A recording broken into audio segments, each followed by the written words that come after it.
Hey babes, welcome back to my channel. So I'm teaming up with Tinashe hair, I hope I'm saying that right, to bring you a start to finish how to color your hair, how to make a wig, and kind of style it. So this is going to be a long video, you guys.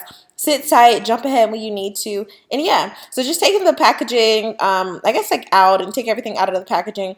They do have like an instructional manual to teach you how to take care of the wigs and things like that. I have a 5x5 closure, which is perfect. I didn't really want to mess around too much with the frontal just because I feel like, you know, sometimes it can just be a bit much. So the closure wigs are always a nice and refreshing reminder of where I started, right?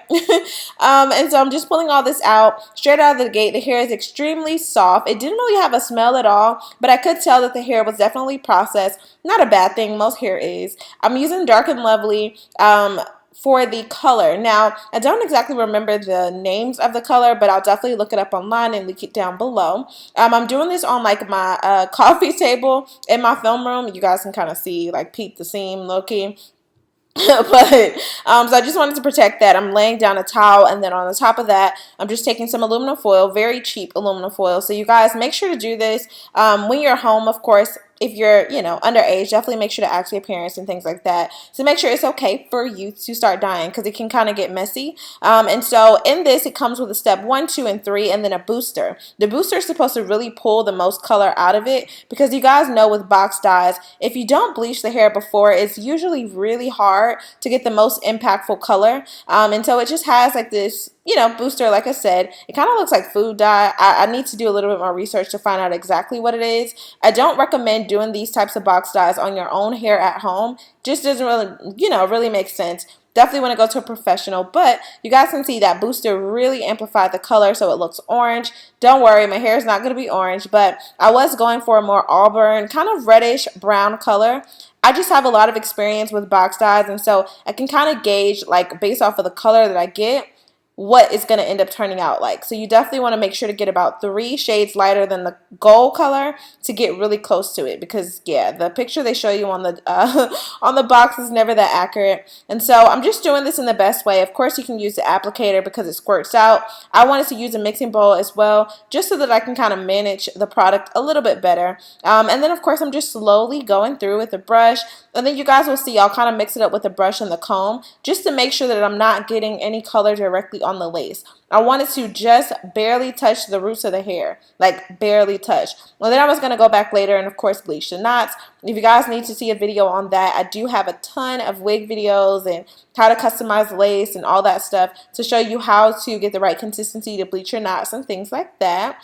And so I'm just kind of going in between the hair. You guys will see me kind of smooth over it, and then I'll randomly kind of part just because I'll notice the hair is kind of tough to go through. And when you notice that, that means the hair is not completely saturated. So that's definitely going to be a pain point. You definitely want to take your time with this. If you're a beginner, that's okay. The dye was really cheap, you know.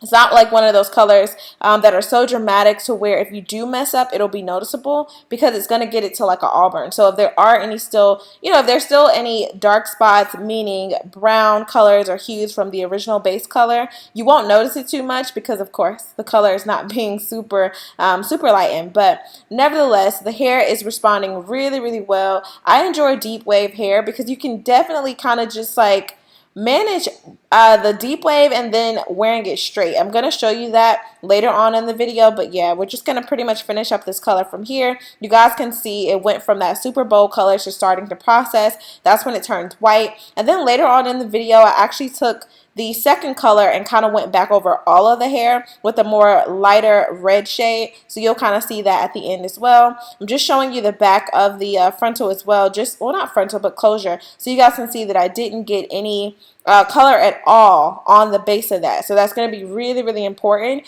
I do have a video on how to do a watercolor to show you how to remove color from your lace. If that's something that happens, you just use like a bleach spray or whatever just to kind of give you the, you know, the tip in short. But yeah, you can get away with it with bleach. Just kind of massage that in and it'll be removed pretty easily. Or you can go back with, you know, foundation or concealer. But that's for another video if you guys want me to be a little bit more detailed in that. So that's pretty much it for this side of it. I did go ahead and put the color also at the base of the roots. That's something that you guys can do. I'm not really a big stickler on it because when I put my wigs together, I expect for the tracks not to be showing anyway. But just for the sake of parting purposes and things like that, you can definitely go ahead and apply that to the roots and just really massage it in. So on to the wig making process.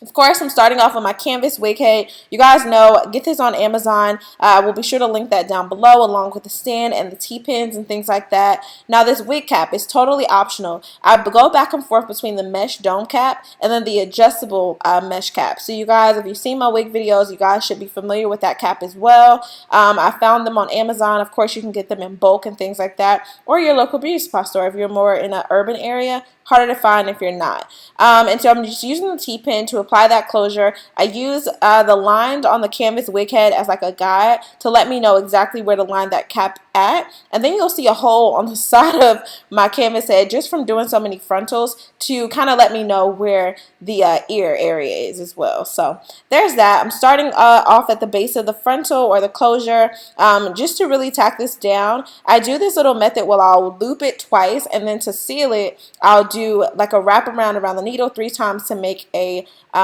just a smooth knot. So I do have a bunch of variations of that, slowed down, sped up. You guys, this is more so for somebody that's a little bit more advanced in the process when it comes to like wigs and things like that. Obviously, all of my videos are pretty beginner friendly, but this is more so for somebody that's just like, all right, I've made a wig maybe once or twice. I just want to get a little bit more skilled at it type of thing. So definitely do the best that you can. I don't believe I have a video of how to make a wig on a foam head. I strongly recommend saving up. I think it may be like $20 to just get you the canvas head, a 21 inch, because that's the average size, because those foam heads can be a little bit tricky with trying to measure out and really get a true feel for where you need to place everything. So definitely make the investment. It will be worth it, and it'll save you so much freaking money. The bundles were already on sale, so the goal that I'm going to make with this wig, of course, you guys saw I got 3 bundles in a closure. I wanted to get away with making a wig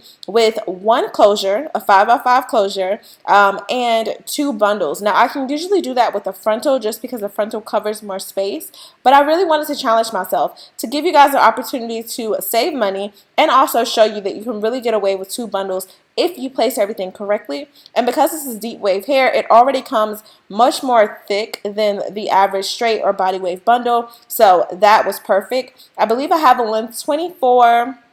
Actually, I think I had a 26, 24, 22, and a 20-inch closure. So I started with the longest length. You guys didn't even see me color the 24-inch at all, or the 22-inch at all, because it was just kind of like, I'm not even going to mess around with it. I just really wanted to get rid of get away with the 2 bundles. So I didn't even bother coloring it, so it wasn't even an option.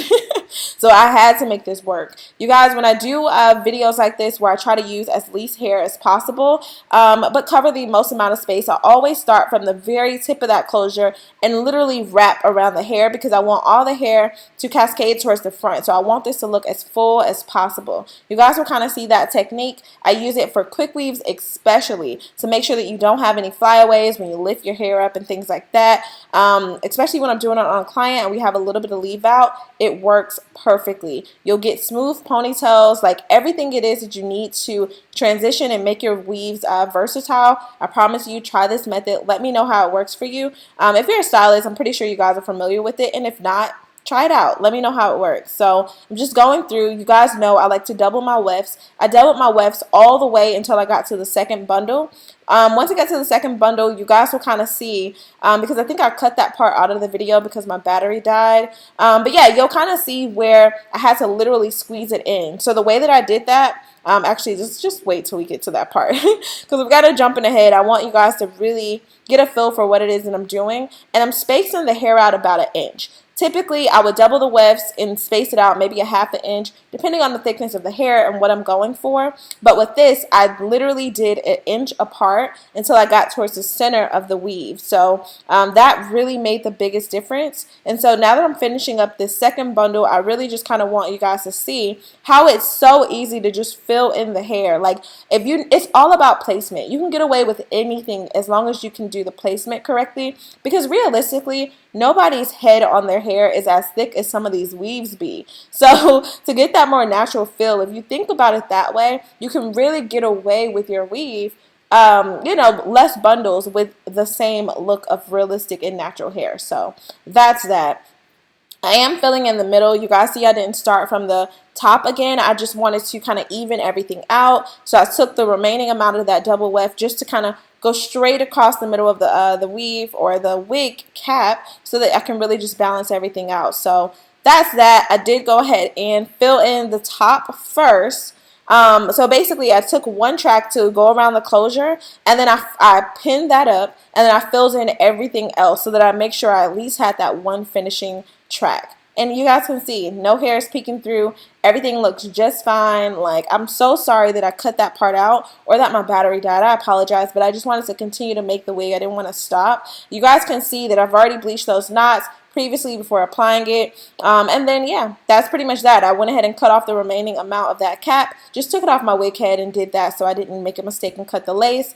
Brushing everything back just to really show you guys the hairline and show you how smooth the hair is. You guys, this closure laid really, really seamlessly. Some closures that I get, they are kind of bulky and they sit up off of, you know, off of the scalp, and it just kind of looks weird. But this one laid down perfectly, so I knew that I wasn't going to have any troubles with it. So I definitely appreciated that. It was really, really soft. The lace did not get stained, and I'm just taking my tweezer just to kind of go through to customize the cap. So you guys know I have a ton of videos. Oh my god, I have a video to show you how to customize a closure unit, and so I felt like that was really, really helpful for a lot of people that wanted the frontal look but just couldn't afford the frontal, didn't want the maintenance of the frontal, so on and so forth. So I totally understand that.